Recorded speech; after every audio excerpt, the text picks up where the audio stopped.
ধানের শীষের চেয়ারম্যান প্রার্থী আছেন, আমাদের মৌসুমী ইউনিয়নের চেয়ারম্যান প্রার্থী আছেন, যারা আজকে এই মুহূর্তে এই মঞ্চে উপস্থিত।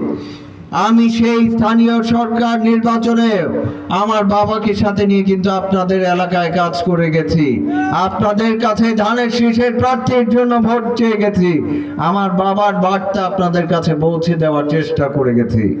আমি সেই নির্বাচনেও দেখেছি চেয়ারম্যান বলেন, মেম্বার বলেন, কোনো নির্বাচনী এই বিগত 17টি বছরে হয়নি। আপনারা কখনো ভোট দিতে পারেননি, জনগণ তার মনের ইচ্ছা প্রকাশ করতে পারে নাই, জনগণ তাদের ইচ্ছায় নেতৃত্ব প্রতিষ্ঠা করতে পারেনি। আমরা এই অতীতের যদি বর্ণনা দিতে যাই, আরো অনেক ইতিহাস চোখের সামনে বসে আসে। আমার বাবা এবং এই উপস্থিত আজকে এখানে যারা আছেন, আমি কিন্তু দেখেছি এই অন্যায়ের প্রতিবাদ কিন্তু সকলেই করার চেষ্টা করেছে, সকলেই এই অন্যায়ের প্রতিবাদ করেছে। কিন্তু এই সরকার কি করেছে? যখনই আমরা স্বচ্ছতার জন্য কথা বলতে চেয়েছি, যখনই আমরা ন্যায্যতার জন্য কথা বলতে চেয়েছি, যখনই আমরা এই দেশের আলেম ওলেমাদের অধিকারের জন্য কথা বলতে চেয়েছি, আমাদেরকে মামলা দিয়ে জেল হাজতে প্রেরণ করা হয়েছে। এই দেশ বাংলাদেশ, এই দেশের সংবিধানে, এই দেশের ইতিহাসে, এই দেশের ভৌগোলিকভাবে এই দেশের সবচেয়ে বৃহৎ ধর্ম, এই দেশের সবচেয়ে বেশি জনগোষ্ঠী হচ্ছে আমরা মুসলমান, আমরা মুসলিম, এবং এই দেশের সবচেয়ে জনপ্রিয় ধর্ম হচ্ছে ইসলাম। কিন্তু বিগত প্রায় 17টি বছর, প্রায় 2টি যুগ ধরে এই দেশে আলেম সমাজ কিভাবে নির্যাতিত হয়েছে, আলেম সমাজকে কিভাবে অসম্মান করা হয়েছে, এই ইতিহাসটি কিন্তু আপনাদের সকলের জানা আছে। এইখানে মুরব্বীরা আজকে অনেকে উপস্থিত আছেন। আমি ঢাকা শহরে দেখেছি, নান্দাইলে দেখেছি, দেশের বিভিন্ন অঞ্চলের থেকে খবরে দেখেছি, ব্যক্তিগতভাবে মানুষের থেকে শুনেছি। মানুষ যারা ইবাদত করে, যারা নামাজ পড়ে, যাদের মাথায় টুপি থাকে, যাদের মুখে সুন্দর দাড়ি থাকে, তারা কিন্তু নিরাপদে এলাকায় চলাচল করতে পারেনি, তারা মসজিদে যেতে পারেনি, অনেকে নিজের সন্তানদেরকে ইসলামের শিক্ষা দেওয়ার জন্য মাদ্রাসায় পাঠাতে পারেনি। আমার পূর্বে এক বক্তা বলে গেছেন, এই যে স্মৃতিচারণ করে গেছেন, আপনাদের এলাকার মাদ্রাসায় কিভাবে মাদ্রাসার শিশুদেরকে, ছাত্রদেরকে, আমাদের ভাইদেরকে কিভাবে নির্যাতন করেছে তারা। আজকে তারা কোথায়? আজকে তারা কোথায়? আজকে তাদের দল কোথায়? আজকে তাদের বাহাদুরি কোথায়? আমি আপনাদের সকলকে বলতে চাই, আমরা খালি সমালোচনা করলে হবে না, বক্তব্য দিতে গেলে অনেক ইতিহাস মনে পড়ে, অনেক কথা চলে আসে, কিন্তু আমি স্বভাবগতভাবে কারো গীবত করে, কারো বদনাম করে নিজেকে বড় দেখাতে চাই না। কিন্তু বাস্তবতা কিন্তু আপনাদেরকে বলে যাওয়া আমার দায়িত্ব। সেই দায়িত্ব থেকে আপনাদেরকে বলতে চাই, এই আওয়ামী লীগ সরকার, এই বিগত স্বৈরাচার সরকার যে অন্যায় করেছে, যে অত্যাচার করেছে, যেভাবে মানুষকে কষ্ট দিয়েছে, যেভাবে কোরআন হাদিসের নির্দেশ অপেক্ষা করে নিজেরাই নিজেদের সংবিধান, নিজেরাই গায়ের জোরে দেশ চালাতে চেয়েছে, তার পরিণতি কি হয় তা থেকে কিন্তু আপনাদের সকলকে শিখতে হবে। আমি উপস্থিত সকল বিএনপির নেতাকর্মী এবং সব সমর্থক বৃন্দকে বলতে চাই, আওয়ামী লীগের থেকে শিক্ষা গ্রহণ করুন।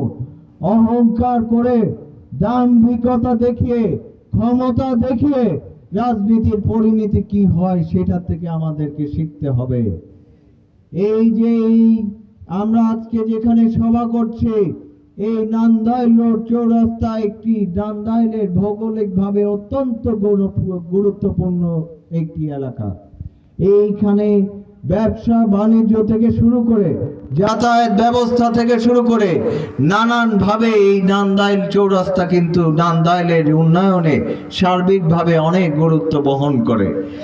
এই নান্দাইল রোড চৌরাস্তায় আমার বাবা কিন্তু সেই 1979 সালে প্রথম সংসদ সদস্য নির্বাচিত হওয়ার পরে ইনি এখানে নান্দাইলের প্রেস ক্লাব নির্মাণ করে দিয়েছিলেন, যেন এই নান্দাইলের সাংবাদিক ভাইয়েরা এবং বিভিন্ন সাংবাদিক মাধ্যম ভাইয়েরা যেন বসে ওনারা তাদের দায়িত্ব পালন করতে পারেন। আমি ঢাকায় এখানে যাত্রী ছাউনি করেছেন বা বিভিন্ন রকম উন্নয়নমূলক কাজ করে গেছেন। আমি যে কথাটি বলতে চাচ্ছিলাম যে আমি এখনো বর্তমানে খবর পাচ্ছি, বিভিন্ন জিনিস আমি শুনেছি, বিভিন্ন ষড়যন্ত্র কিন্তু এখনো চলমান।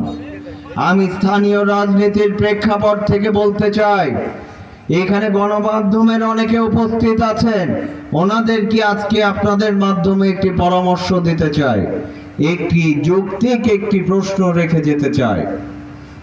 আপনারা প্রায় সংবাদ মাধ্যমে, সোশ্যাল মিডিয়াতে, প্রিন্ট মিডিয়াতে আপনারা কিন্তু যখন কথা বলেন, নানান কিছু প্রকাশ করেন, আপনারা বিএনপিকে বলেন নান্দাইলে নাকি অমুক কয়টা গ্রুপ আছে, অমুক কয়টা গ্রুপ আছে, এই ধরনের কথা লেখালেখি হয়। ঠিক কি বেঠে?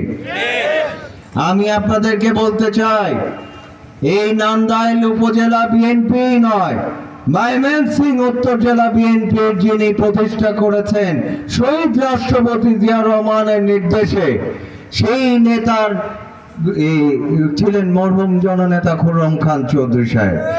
এইখানে উপস্থিত যারা আমার সাথে মঞ্চে উপস্থিত আছেন, ওনারা কিন্তু 5 বছর 10 বছরের বিএনপি না, ওনারা কিন্তু প্রতিষ্ঠার লগ্ন থেকে বিএনপির নেতৃত্ব দিয়ে আসছেন। আজকে যারা এখানে আমার মঞ্চে উপস্থিত আছেন, ওনারা কিন্তু তৃণমূল থেকে ছাত্র রাজনীতি করতে করতে আজকে বিএনপির নেতৃত্ব দিচ্ছেন। আজকে নান্দাইলে আপনারা প্রচার দেন, অনেকে বলেন অমুক গ্রুপ তমুক গ্রুপ। একটা মনোনয়ন ফর্ম কিনলেই যদি গ্রুপ হয়ে যায়, তাহলে আগামীতে কিন্তু 5000 গ্রুপের আমি মনোনয়ন কিনাবো। খালি মনোনয়ন কিনবো, নিজে এমপি প্রার্থী হব, এইসব বললেই গ্রুপিং এর নিউজ করবেন না। নান্দাইল উপজেলা বিএনপি অতীতে শহীদ রাষ্ট্রপতি জিয়া রহমান সাহেবের নেতৃত্ব দিয়েছে। নান্দাইল উপজেলা বিএনপি দেশ নেত্রী বেগম খালেদা জিয়ার নেতৃত্ব মেনে রাজনীতি করেছে। নান্দাইল উপজেলা বিএনপি জনাব তারেক রহমানের নেতৃত্ব দিয়ে নির্দেশনা মেনে কাজ করছে। এইখানে কোনো গ্রুপিং নাই, এইখানে কোনো কিছু নাই, এইখানে আমরা সকলে একটি পরিবার, আমরা সকলে একটি পরিবারের অংশ। প্রার্থী অনেকেই হতে পারে, মনোনয়ন অনেকেই যেতে পারে, কিন্তু সেটা নির্ধারণ করবে দল। নান্দাইলে কোনো গ্রুপিং নেই, প্রতিযোগিতা থাকতে পারে, প্রার্থিতা থাকতে পারে, কিন্তু আমরা নান্দাইল উপজেলা বিএনপি আপনাদেরকে প্রশ্ন করছি, যারা অতীতে নেতৃত্ব দিয়েছে, যারা সংকটের সময় নেতৃত্ব দিয়েছে, যারা দুর্দিনের নেতৃত্ব দিয়েছে, তারাই হচ্ছে নান্দাইল উপজেলা বিএনপি। এইভাবে অযৌক্তিকভাবে প্রচারণা করে এই ঐতিহ্যবাহী দলকে আপনারা আর ছোট করবেন না। এইখানে অনেকের জীবন জড়িত, অনেকের জীবনের রক্ত জড়িত, অনেকের পরিবার জড়িত, অনেকে নানানভাবে ক্ষতিগ্রস্ত হয়েছে। আজকে এই বিএনপির রাজনীতি করতে গিয়ে অনেকে আমরা ঘর ছাড়া হয়েছে, পরিবার ছাড়া হয়েছে, নিজের জীবনে অনেক কিছু হারিয়েছি। আজকে আমি যে আপনাদের সামনে আজকে দাঁড়িয়ে কথা বলছি, আমিও কিন্তু আমার পরিবার ছেড়ে, আমার এলাকা ছেড়ে আমাকে দূরে চলে যেতে হয়েছিল এই স্বৈরাচারী সরকারের নির্যাতনের কারণে। আমার বাবা 2021 সালে যখন মৃত্যুবরণ করেন, তখন কিন্তু আমার বাবার মৃত্যুর সময় আমি নিজেও করোনা আক্রান্ত হয়েছিলাম। আমি আমার বাবাকে শেষবারের পর্যন্ত দেখতে পারিনি, আমি বাবার জানাজাটি পর্যন্ত পড়তে পারিনি। আমার বাবার জানাজায় আপনাদের অনেকের সাথে, সবার সাথে আমাকে টেলিফোনের মাধ্যমে কথা বলতে হয়েছে। আজকে আমার মতো অনেক মানুষ ব্যক্তিগতভাবে নিজের জীবনে এমনভাবে ক্ষতিগ্রস্ত হয়েছে যে ক্ষতি কখনোই পূরণ করার মতো নয়। আজকে বাংলাদেশে অনেক সন্তান এখনো জানে না যে তার বাবা কি বেঁচে আছে নাকি তার বাবা মৃত। অনেক আমাদের বিএনপির ভাইয়েরা কিন্তু গুমের শিকার হয়েছে, তার পরিবার জানে না যে যখন মোনাজাত করবে, আল্লাহর কাছে যখন দোয়া করবে, তখন কি দোয়া করবে, যে আমার বাবাকে হায়াত দারাজ করো নাকি আমার বাবাকে জান্নাত নসিব করো। একবার ভেবে দেখবেন মানুষের জীবনের বাস্তবতাটা কতটা কঠিন। আজকে অনেকেই বিএনপির নেতৃত্ব দিতে চান, আসবেন, সকলে একত্রে কাজ করেন, সকলে ঐক্যবদ্ধভাবে আমাদের নেতা তারেক রহমানের বার্তা সকল জায়গায় পৌঁছে দেন। তারপরে আমাদের নেতা নির্ধারণ করবেন কে নান্দাইলের নেতৃত্ব দিবে, কে নান্দাইলের মানুষের প্রতিনিধিত্ব করবে, সেটা আমাদের নেতা দেখবে।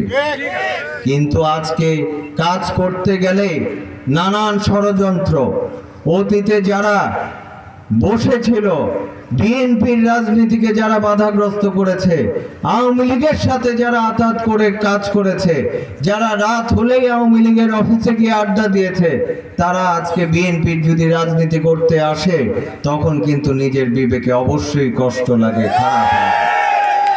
তাই আমি সবাইকে সতর্ক করে দিয়ে বলে যেতে চাই, আমি আমার বাবার মতো সব সময় নির্যাতিত মানুষের পক্ষে কথা বলবো। আমি আমার বাবার মতো সব সময় বঞ্চিত মানুষের পক্ষে কথা বলবো। আমি সব সময় পরিশ্রমী মানুষের পক্ষে কথা বলবো। আমি সবাইকে সজাগ করে বলে যেতে চাই, আপনারা আর বিশৃঙ্খলা করবেন না, আর উচ্ছৃঙ্খলা করবেন না, আমাদের ধৈর্যের আর পরীক্ষা নেবেন না। অনেকে আমি শুনেছি, আমার কাছে খবর এসেছে, অনেকে আপনাদের এলাকাতেও বক্তব্য রেখে গেছেন। অনেকে আমার বাবা জীবিত থাকতে, আমার বাবা যখন বয়োজ্যেষ্ঠ হয়েছেন, আমার বাবাকে নিয়েও নানানভাবে রাজনৈতিকভাবে বিশ্লেষণ করেছেন। একজন তরুণ সেই দিন আমার বাবাকে উদ্দেশ্য করে আপনাদের সামনে এই কথাও বক্তব্য রেখে গেছেন যে আমার বাবার বয়স হয়ে গেছে, আমার বাবা, উনি চাইলে নাকি ফুটবল খেলতে পারবেন, আমার বাবার চাইলে নাকি ফুটবল খেলতে পারবেন না। ওই সময় আমার বাবা জীবিত ছিল, আমার বাবা জীবিত ছিল বিধায় আমি সেই কথার উত্তর দিইনি। তবে আজকে আমি সেই সকল অতি উৎসাহী মানুষদেরকে বলতে চাই, আসেন, এখন কি খেলা খেলবেন, আসেন খেলে। কোন খেলা খেলতে চান খেলে, কোন সাহস দেখতে চান আসেন দেখে। কোন খেলা খেললে আপনাদেরকে কোথায় পাঠাতে হবে সব খেলা আমার জানা আছে।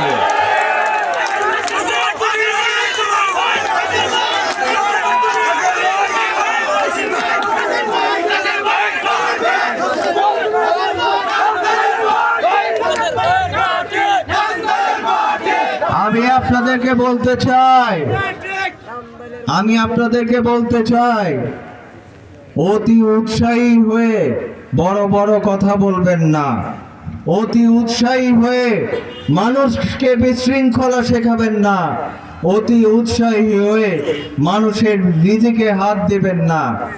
এই চৌরাস্তার বাজারের এখানে স্ট্যান্ডে নানান কিছু ঘটছে, নানান লোক এখনো কিন্তু বিএনপির পরিচয় নিয়ে নানান কিছু করছে, এটা আমার কাছে খবর আছে।